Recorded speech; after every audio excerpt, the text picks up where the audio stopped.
For 9 years, I was his partner, his biggest supporter, the woman who sacrificed her own thriving business for his career, but in his eyes, and the eyes of his colleagues, I had become nothing more than a hobbyist wife. They thought the ultimate humiliation was a cruel joke on a name tag. They were wrong.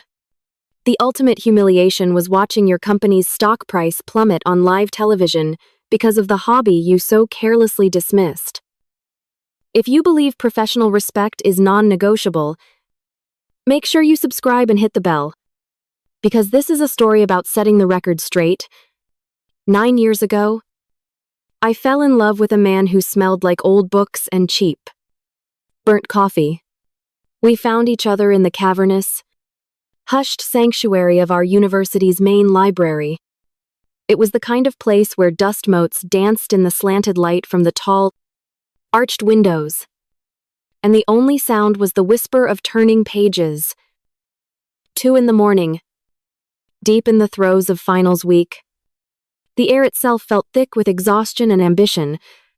I was wrestling with a discounted cash flow model for a corporate finance exam, the numbers blurring into an endless stream on my laptop screen. When a sound finally broke through my focus, it was the incessant, rhythmic tapping of a pen on wood from the carrel next to mine. Tap, tap, tap. A tiny, maddening drumbeat in the sacred silence. I looked up, my patience worn thin, ready to deliver a withering glare. And I saw him. Liam. He wasn't looking at his books. He was staring into the middle distance, lost in thought. The pen, a forgotten extension of his hand. He must have felt my eyes on him, because his head snapped in my direction. A sheepish, utterly disarming grin spread across his face, lighting up his tired eyes. "Sorry," he whispered, his voice a low, gravelly rumble that seemed to warm the cool air between us. "It's either that or fall asleep face down on a textbook about supply chain management, trying to keep the brain cells firing." We talked until a weary security guard with kind eyes had to gently escort us out into the pre-dawn chill. We stood under a flickering campus street lamp, the world asleep around us, and laid our lives bare. We were both scholarship kids, surviving on instant noodles and the sheer force of our will to escape the lives our parents had settled for. We were both terrified of the mountain of student debt waiting for us, and even more terrified of a life spent in a beige cubicle, watching the clock. He told me about his dream to build a software company that would change how businesses operate. I told him about my fascination with the stories hidden in plain sight within a company's balance sheet, the tales of ambition, fraud, desperation, and genius that you could read if you just knew the language. That night, as the first birds began to sing, he took my hand. His was warm and calloused from a summer job in construction. "No competition," he said, his gaze serious and intense. "No jealousy. None of that stuff. We're a team. Partners. We rise together." For years, we lived by that creed. Our first apartment was a cramped one-bedroom that constantly smelled of whatever I was cooking and the ink from the hundreds of financial reports I printed out. My consulting business, born on our wobbly kitchen table, was a testament to organized chaos. SEC filings served as coasters. Annual reports were piled on the radiator, and highlighted documents covered nearly every flat surface.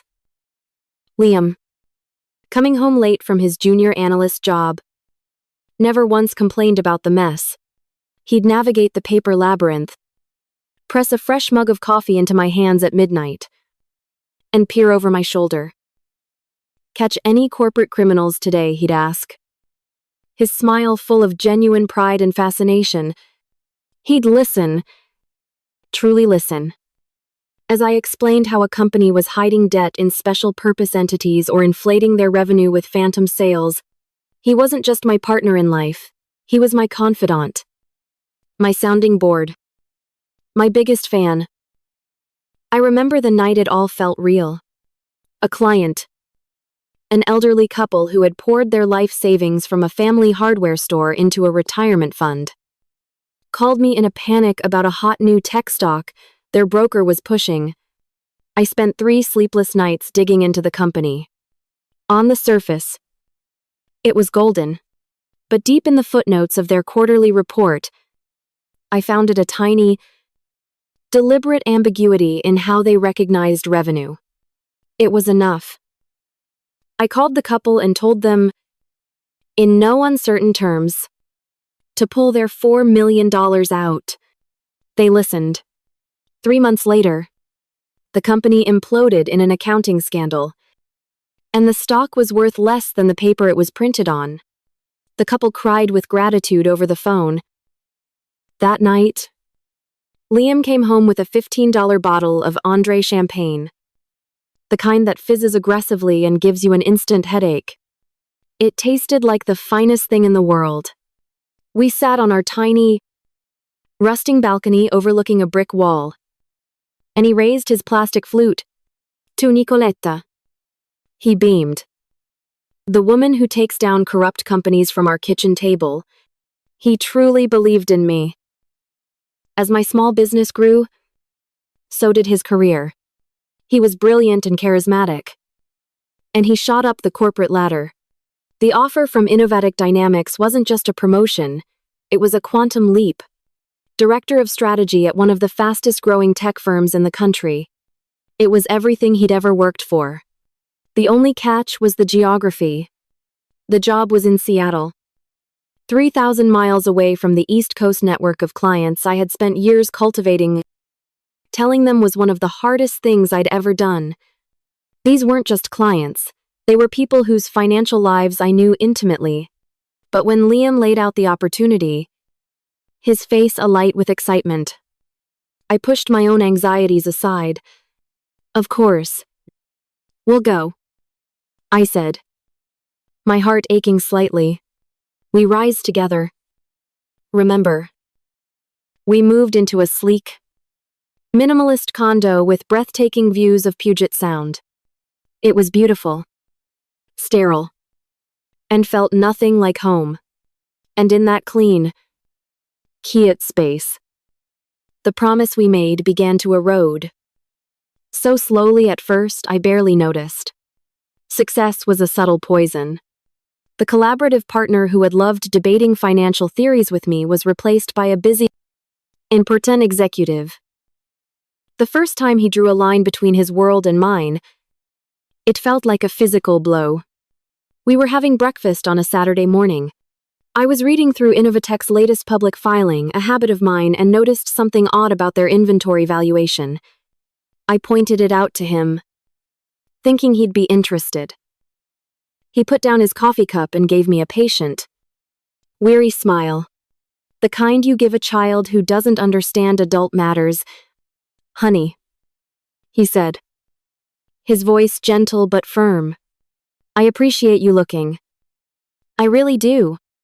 But this is a bit more complex than the small fry consulting you do. We have entire teams of Ivy League PhDs for this stuff. The words hung in the air. Small fry consulting. My business. My life's work. A sudden chill washed over me. I looked at him. Really looked at him. And saw not my partner, but a man who was beginning to see me as an accessory to his own success. Then, he was promoted again. And Ava Sterling became his direct supervisor. Suddenly, our conversations were filled with a new name. Ava. It was always Ava thinks. Ava says. Orchestrated. He spoke of her with a kind of breathless reverence, an admiration that bordered on worship. She's a killer. Nick. He'd say, his eyes gleaming. Absolutely brilliant. She sees the whole chessboard in a way no one else does. She says the old models of valuation are dead in the new economy. He started using corporate buzzwords I'd never heard from him before, parroting opinions that sounded polished and foreign on his tongue. He was being reshaped, and I was being left behind. The real beginning of the end happened 6 months ago. It was at a lavish dinner Innovatech was hosting for a delegation of venture capitalists from Silicon Valley.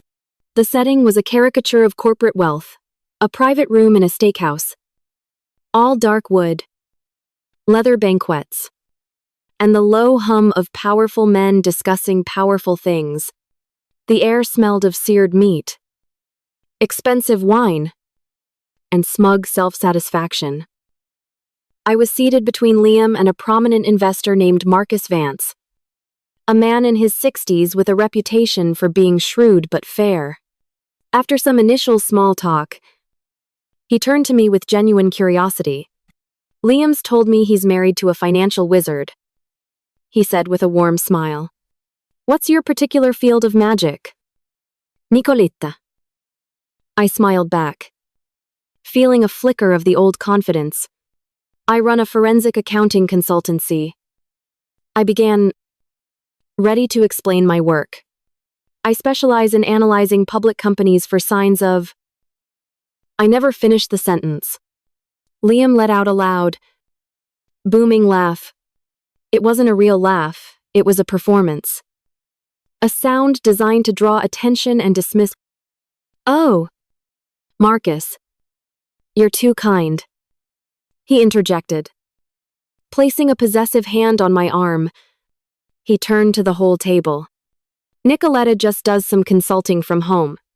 It's a cute little hobby. You know, keeps her busy while I'm out here handling the real business decisions."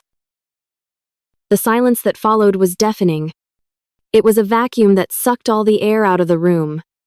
I could hear the distant clatter of dishes from the kitchen, the soft music playing over the restaurant's speakers. Everyone at the table froze. One of Liam's junior colleagues choked on a sip of water.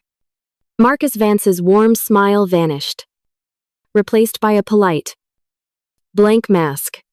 He simply gave a tight, almost imperceptible nod and turned his full attention back to the slab of prime rib on his plate. He didn't make eye contact with me for the rest of the evening.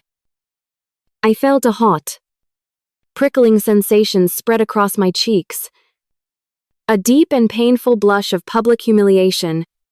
I didn't look at Liam. I couldn't. I picked up my wine glass, my movements measured and deliberate, and took a long, slow swallow. The expensive Cabernet tasted like rust. In that moment, sitting there in my designer dress, he had never felt so small. The promise we made under a street lamp 9 years ago echoed in my mind. A bitter, mocking phantom. I had become a footnote in his life story. A hobby. The car ride home was a study in suffocating silence. He gripped the steering wheel of his brand new Audi, his knuckles white, and stared straight ahead at the rain-slicked Seattle streets. I stared out my window, focusing on the way the city lights fractured and bled across the wet glass, focusing on anything but the man sitting inches away from me. Back at our condo, the silence followed us. It filled the space between us as we went through the nightly routine of getting ready for bed. Each movement felt amplified the click of a light switch, the sound of a toothbrush against porcelain, the rustle of sheets. He got into bed first and turned away from me immediately. I slid under the covers. The cool fabric, a shock against my skin. The chasm between us on the king-sized mattress felt miles wide. I had to say something. I had to try. "Liam," I started, my voice barely a whisper.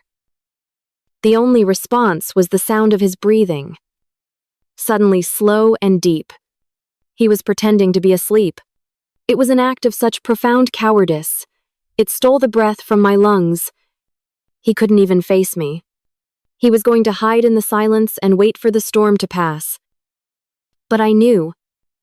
Lying there in the darkness with the city glowing coldly outside our window, that this wasn't a passing storm. This was a climate change. The foundation was gone. I stared at the ceiling for what felt like hours, the anger and the hurt churning within me until they cooled and solidified into something else. Something hard, and clear, and quiet. Something had to change, and I was the only one who could change it. The decision that settled in me that night, lying in the darkness next to my husband's feigned sleep, was not a loud, fiery explosion. It was a quiet, cold hardening, like water turning to ice. I didn't know what I was going to do, but I knew the dynamic of us, of me being the supportive, silent partenaire, was over. The next morning, Liam acted as if nothing had happened. He was cheerful, making coffee, talking about a weekend trip to the San Juan Islands.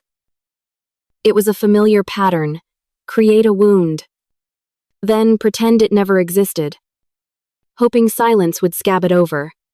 I played along, a detached observer in my own life, my responses polite and hollow.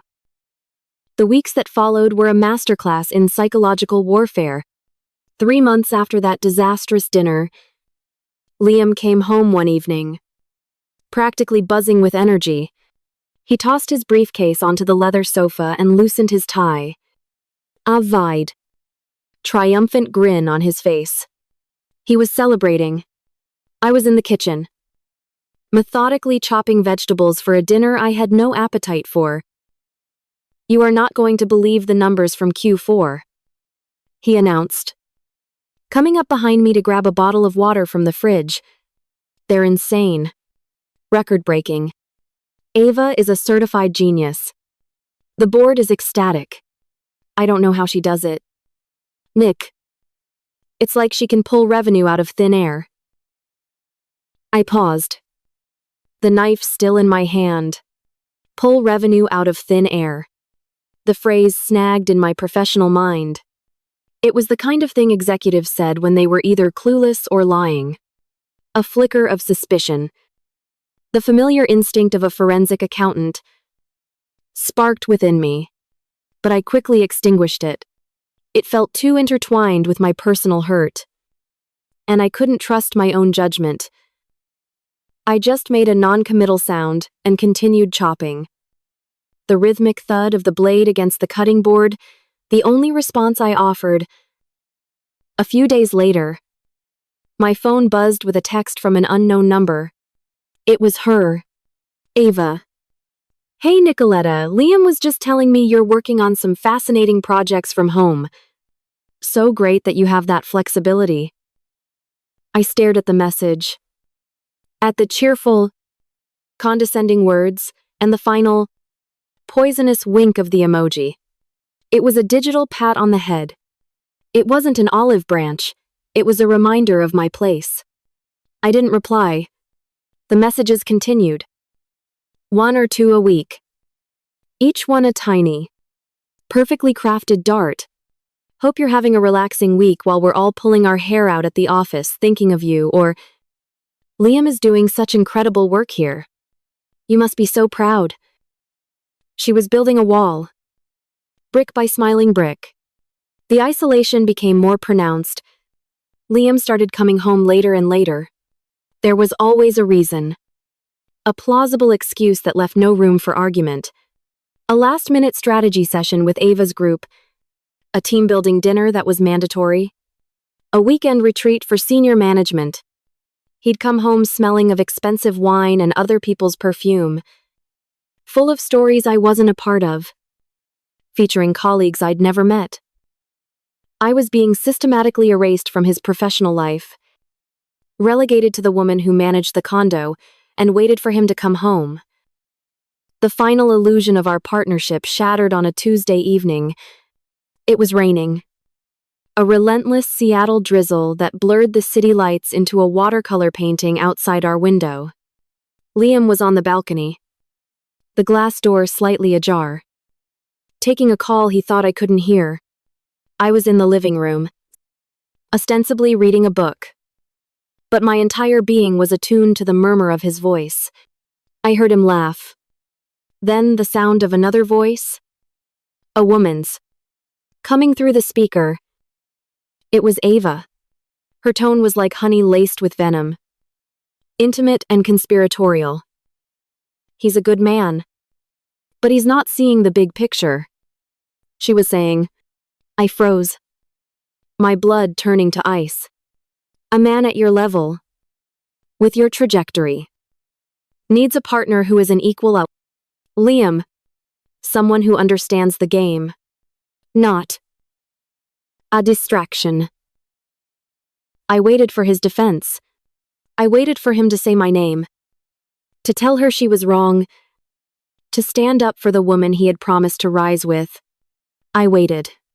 And all I heard was a void. A heavy, damning silence. He didn't say a word to defend me. In his silence, he agreed. I was a distraction. A weight holding him back. When he came back inside, he was smiling. That was Ava. He said. Unnecessarily. Just finalizing some details for the annual company gala. It's black tie. I bought you that stunning silver dress. You should wear it. In that moment, I knew I would go. My previous inclination had been to refuse, to stay home and preserve what little dignity I had left. But hearing that phone call changed everything. This was no longer about hurt feelings. It was about reconnaissance. I needed to go. I needed to see it all with my own eyes. The night of the gala arrived a week later. The event was held in the grand ballroom of a 5-star hotel downtown. The place was dripping with opulence. Towering floral arrangements scented the air. A string quartet played softly in the corner. And chandeliers, the size of small cars, cast a glittering, golden light over everything. The room was a sea of tuxedos and designer gowns. A murmuring, laughing crowd of Seattle's tech elite. The silver dress Liam had bought me felt heavy on my shoulders. Like a suit of armor I hadn't asked for. It was a costume for a role I no longer wanted to play, the successful man's beautiful, supportive wife. We walked towards the registration table. And I could already feel the subtle shifts in the atmosphere, the polite smiles that didn't quite reach the eyes, the colleagues of Liam's who would greet him warmly, then give me a brief, dismissive nod. A woman at the check-in desk with a professionally cheerful face scanned the guest list. Liam Sterling. She chirped. And, yes. Her eyes flickered up to mine for a split second. And in them, I saw a flash of pity. It was so fast I might have imagined it. She reached under the table and produced 2 name tags on magnetic clasps. She handed one to Liam. And then the other to me. I looked down at the tag in my hand. The ballroom's noise. The music. The chatter. It all faded into a dull roar in my ears. The world seemed to slow down. To warp and bend around the small piece of white plastic in my palm. The name printed in an elegant, mocking script was not mine. It read, Patricia Moore. And underneath, in a smaller, but brutally clear font, Pathetic Gold Digger. My breath caught in my chest. It felt like a physical punch to the stomach. I could feel hundreds of eyes on me. Even if it was just my imagination, I risked a glance up. Across the room, I saw Ava Sterling. She was standing with a small group of executives, a glass of champagne in her hand. She met my gaze, and a slow, triumphant smirk spread across her face. She raised her glass ever so slightly. A toast to my public execution. Then I looked at my husband. My partner. The man who had promised we would rise together. He was staring at the name tag in my hand. His face pale. His mouth slightly agape. He wouldn't look at me. He looked anywhere else at the ceiling. At the floor. At a passing waiter. He flinched and took a half step away from me. As if my humiliation was a contagious disease he was desperate to avoid. He was abandoning me. Right here. In the middle of the wreckage. In that moment, something inside me shifted. The hot, searing shame that had been flooding my veins was instantly extinguished, replaced by a crystalline, ice-cold clarity. The hurt was gone. The sadness was gone. All that was left was rage. Pure and silent and focused. My movements became deliberate. Precise. I didn't cry. I didn't scream. I carefully unpeeled the sticker with the false name and cruel title from its plastic holder, crumpled it into a tiny ball in my fist, and dropped it into a nearby potted plant. Then, holding the blank plastic tag, I started walking, not towards the exit. I walked directly into the heart of the ballroom, my silver dress shimmering under the chandeliers. The crowd seemed to part for me. I could feel their stares. A physical weight on my back. My target was a woman in her late 60s with impeccably styled gray hair and an air of authority that commanded the room. Ms. Albright, the CEO of Innovatech Dynamics. She was in conversation with 2 board members. I walked straight up to her, not breaking my stride. Excuse me, Ms. Albright, I said. My voice was calm, even devoid of any emotion.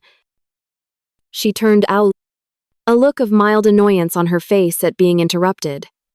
Her eyes flickered down to my empty name tag, then back to my face. I leaned in closer, as if to share a secret, my voice dropping to a low, clear whisper that was meant for her ears only. If I were you, Ms.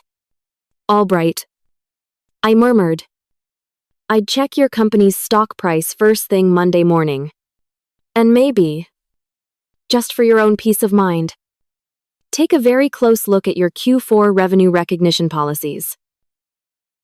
I saw a flicker of something in her sharp, intelligent eyes. It wasn't dismissal. It was a dawning, icy suspicion. I had given her just enough to make her look. I didn't wait for a reply. I straightened up, turned my back on the CEO, on the entire glittering, toxic room, and walked away. I walked past my husband, who was still standing frozen near the entrance, like a statue of cowardice. I didn't even glance at him. My back was straight, my head held high. I pushed through the heavy ballroom doors, leaving the muffled sound of the orchestra and the laughter behind me, and stepped out into the cool, clean air of the night. The war had just begun. The cool night air hit me like a splash of cold water, snapping the world back into sharp focus. The muffled sounds of the gala, the music, the laughter faded behind the heavy hotel doors, and I was alone in the quiet, manicured entrance courtyard. I didn't get a taxi. I walked. I walked for miles through the sleeping streets of downtown Seattle, the ridiculous silver dress clinging to me, the city lights reflecting off its metallic sheen. I didn't feel the cold or the ache in my feet from the stupidly high heels. All I felt was a profound, humming clarity. The rage hadn't dissipated. It had crystallized into purpose. Liam didn't come home until nearly 3 a.m. I was sitting in the dark in our living room when he finally crept in. He found me there, a silhouette against the floor-to-ceiling windows, and flinched as if he'd seen a ghost. The first rays of dawn were beginning to paint the sky a bruised purple, and in that pale light, I could see him clearly. He looked small, pathetic. His expensive tuxedo rumpled. He started to speak, a torrent of weak excuses and panicked apologies. Nick, I am so So sorry. It was a prank. A stupid, horrible prank from Ava. I didn't know. I was shocked. I held up a hand, and he fell silent. Go to the guest room. Liam, I said, my voice flat and devoid of the emotion he was expecting. I don't want to look at you right now. He opened his mouth to argue, saw the look on my face, and simply nodded. Defeated. The moment the guest room door clicked shut, my war began.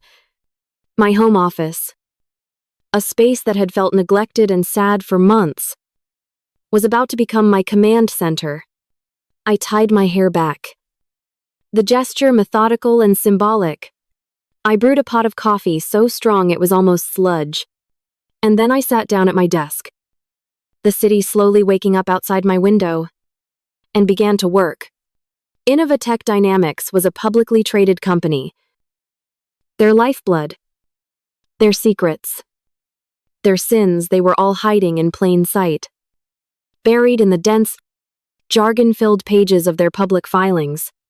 I downloaded every 10K annual report and 10Q quarterly report they had filed for the past 3 years.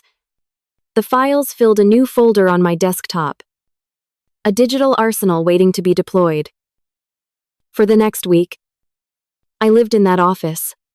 I worked 18-hour days, fueled by coffee and a cold, burning fury. The world outside my window ceased to exist. Liam would leave tentative meals outside my door, which I would ignore. He would send pleading texts, which I would not read. I was no longer a wife or a partner. I was a predator, and I was tracking my prey through a dense jungle of numbers. Liam's boastful words echoed in my head. It's like she can pull revenue out of thin air. It was my North Star. I focused my entire analysis on their revenue recognition policies. On the surface, everything looked compliant. They cited the correct accounting standards. Their numbers tied out. Their growth looked phenomenal. But growth like that, quarter after quarter, in a competitive market, it felt wrong. It felt manufactured.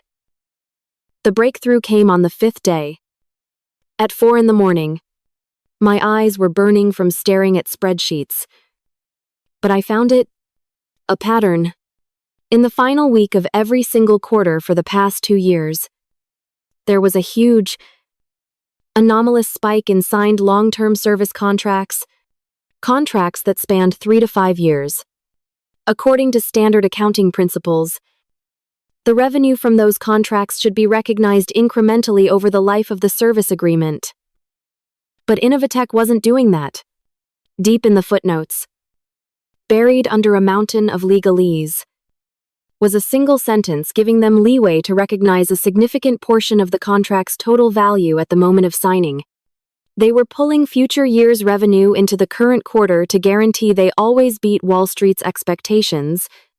It wasn't just aggressive, it was fraudulent. And it was Ava's signature on every single press release boasting about their record-breaking performance. Now I had the theory. I needed the proof. It was time to go fishing. I created a new, completely anonymous email address and a profile on a popular, high-traffic financial investment forum. I chose the name Finance Oracle. Under that pseudonym, I wrote a long, meticulously detailed post. I didn't make accusations. I simply asked questions.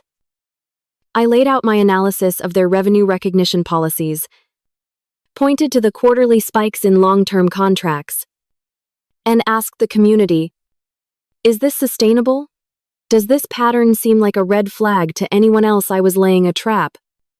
Baited with logic and reason. And I knew there had to be someone inside that company.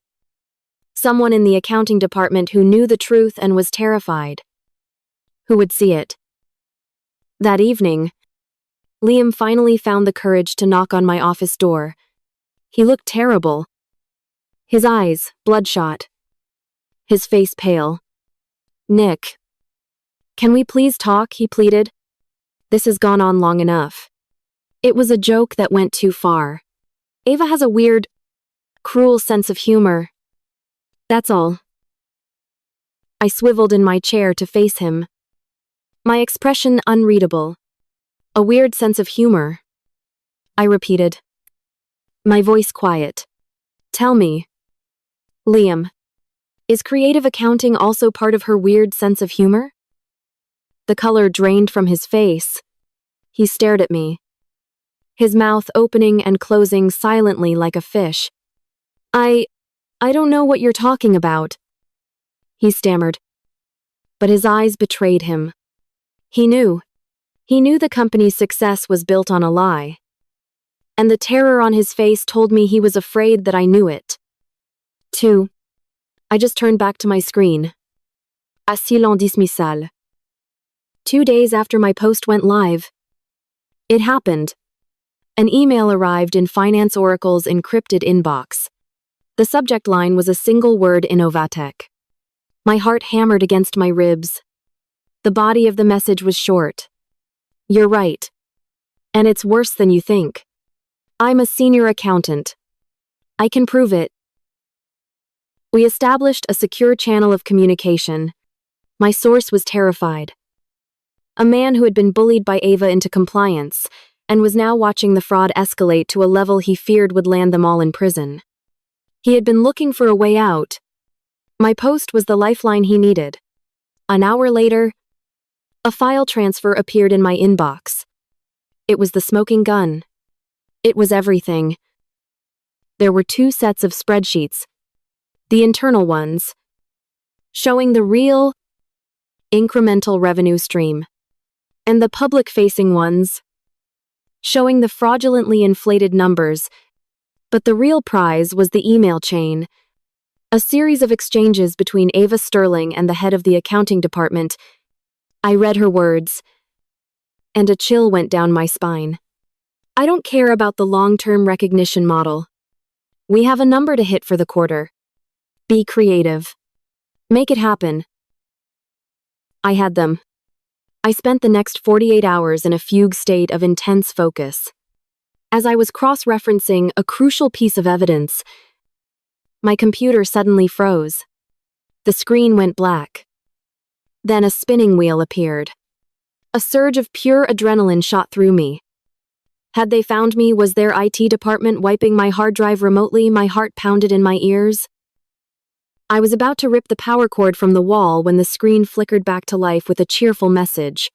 Your software has been updated. I let out a breath I didn't realize I had been holding. My hands shaking. While I worked, Liam's behavior became more erratic. He knew I was up to something. What are you doing in there all day? Nick, he'd ask through the closed door. His pleas turned into a new tactic. One that reeked of Ava's manipulation. I spoke to Ava, he said one afternoon.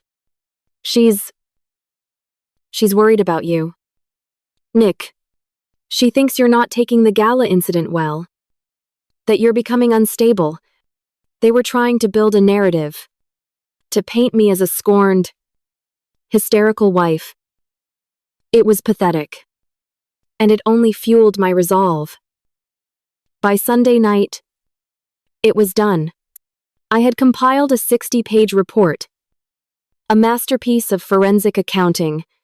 It was a devastating, irrefutable indictment of Innovatech's leadership, complete with their own spreadsheets and emails as exhibits.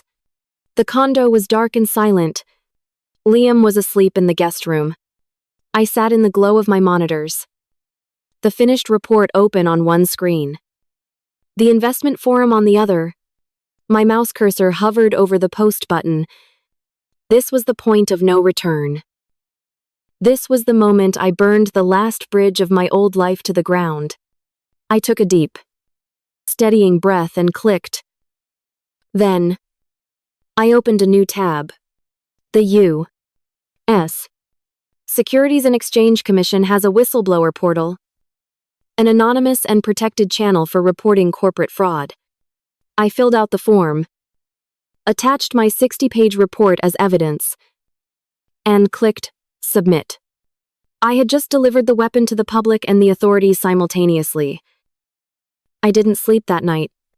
I wrapped myself in a blanket and sat on the sofa in the living room, watching the eastern sky slowly lighten from black to gray. At 6:28 a.m. Seattle time, I turned on the financial news channel. The market would open in New York in 2 minutes. The screen was a flurry of graphics and cheerful morning anchors discussing market predictions. The countdown clock in the corner of the screen hit 0. The opening bell rang. For a few moments, nothing. The market was a sea of green and black numbers. Then, I saw it. A flicker of red at the bottom of the screen on the scrolling ticker. A small, almost insignificant line of text. In FET -12. 4%. The stock was hemorrhaging. The earthquake had started with a single, silent tremor. And I was the one who had pressed the button. Watching the stock ticker was like watching a slow-motion car crash that I had meticulously engineered. That first drop? The initial -12. 5%. Was just the opening act. My post on the investment forum had gone viral overnight. It was being shared by financial journalists, dissected by day traders, and cited in panicked investor chat rooms. The 60-page report I had written, the one I'd also submitted to the SEC, was now public domain. It was a ticking time bomb that had just detonated in the heart of the New York Stock Exchange. Throughout the day, I kept the financial news channel on, the volume low. It was the soundtrack to the dismantling of an empire. The initial dip turned into a freefall. -20%, -35%, -50%. The cheerful morning anchors were replaced by serious, grim-faced analysts.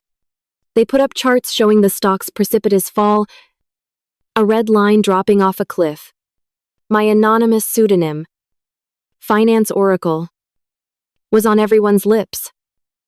They called my report a devastating and impeccably researched piece of forensic analysis. They used words like shocking, systemic fraud, and a catastrophic failure of leadership. Trading on Innovatech stock was halted twice to prevent a total collapse. My phone, which I had set to silent, buzzed incessantly on the kitchen counter. Dozens of calls from unknown numbers. A string of increasingly frantic texts from Liam's colleagues, his friends, even his mother. I ignored them all. I was a ghost. A silent observer watching the fallout from a safe distance. Liam came home in the mid-afternoon. I heard his key fumble in the lock. The man who walked through the door was not my husband. He was a stranger, hollowed out and haunted. He looked like he had aged a decade in the last 8 hours. His face was ashen. His tie was ripped loose at his throat. And his expensive suit looked like a costume he'd slept in. He smelled of fear and stale coffee. He saw me sitting on the sofa, calmly watching the news report about the company he worked for. The company I had just destroyed. He just stared, his eyes wide with a mixture of terror and disbelief. "It was you," he whispered, his voice cracking. "Finance Oracle. It was you all along." I didn't answer. I just met his gaze. My expression neutral. He stumbled into the room, collapsing onto the armchair opposite me. The bravado, the arrogance, the casual cruelty, it had all been stripped away. All that was left was a terrified man on the verge of ruin. "Nicoletta, you have to fix this," he begged, his voice breaking. "You have to help me. Tell them it was a misunderstanding. A mistake. You're a genius with numbers. You can spin it. Tell them it was all Ava, she made us do it." He was crying now. Pathetic. Desperate sobs. He was begging the hobbyist wife, the small fry consultant, to save him from the consequences of his own actions. He wasn't sorry for what he did to me. He was sorry he got caught. I stood up, walked over to the mahogany desk in the corner of the room, and picked up a folder. I walked back and placed it gently on the coffee table in front of him. Inside was a single document. "What's this?" he asked, wiping his eyes with the back of his hand. "Those are divorce papers." "Liam," I said, my voice quiet but firm. "Our marital assets are simple. You can have the condo, the car, your stock options, whatever they're worth now. I just want my freedom." He stared at the folder as if it were a snake. He looked from it up to my face, a dawning horror in his eyes. He finally understood. This wasn't a negotiation. It wasn't a cry for help. It was a verdict. "I'm not your partner anymore." "Liam," I said, the words falling like stones into the quiet room. "I'm a source you should have listened to." The next day, the news broke. The SEC had launched a formal investigation into Innovatech Dynamics. Citing a credible tip from a whistleblower, the FBI raided their corporate headquarters in downtown Seattle. That evening, I watched the culmination of my work on the 6 o'clock news. There she was, Ava Sterling. She was being escorted out of the front entrance of the Innovatech building by two stern-faced federal agents. The confident, smirking alpha female was gone. She was trying to hide her face from the swarm of cameras with her cuffed hands, her perfectly styled hair a mess. Hair expensive as suit. Once a symbol of her power, now just looked like the uniform of a very wealthy criminal. The news anchor's voice was grave. CEO Ava Sterling and other senior executives, including Director of Strategy Liam Sterling, have been taken into custody and are expected to face federal charges of securities fraud, Wirefraud, and conspiracy. As I watched them put her in the back of an unmarked car, I didn't feel a surge of triumphant joy. I didn't feel glee. I felt a profound, quiet, and somber sense of justice. Of accounts being settled. The gaping wound they had carved into my life had finally been cleaned. Liam was out on bail within a day. He came back to the condo to pack his things. We didn't speak. The silence was thick with everything that had been said and done. I watched him pack his expensive suits, his collection of watches, the artifacts of a life that was now over. When he was done, he paused at the door, a suitcase in his hand. He looked at me one last time, his eyes pleading for something I no longer had to give. Then he was gone. The silence he left behind was the most beautiful sound I had ever heard. It was the sound of peace, the sound of a fever finally breaking. For the first time in years, I could breathe. I walked through the empty rooms of the condo that had always felt more like his than ours. And I felt a lightness I had forgotten was possible. The weight of his expectations, his dismissals, his casual cruelty, it was all gone. 6 months later, I was sitting in my new office. A corner office with a view of a different skyline. A city that held no ghosts for me. I had been headhunted by a prestigious East Coast investment fund, hired for the exact skills my husband had once mocked. My reputation as finance oracle had made me a legend in certain circles. My new boss, a sharp, no-nonsense woman named Eleanor, knocked on my open door. "Nicoletta," she said. "Arare." Wide smile on her face.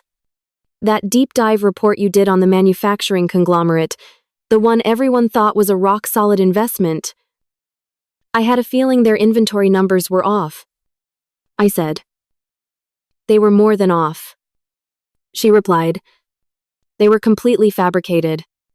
The news just broke. The stock is in a free fall. You just saved this fund. And our clients. A $40 million loss." She shook her head in admiration. Dumb. You're good. I smiled. A real smile. One that reached my eyes. It felt natural. Easy. I looked at the numbers on my screen. To me, they had always been more than just numbers. They were stories. For years, I had helped tell other people's stories. And then I had become trapped in a story someone else was writing for me. Now, I was finally writing my own.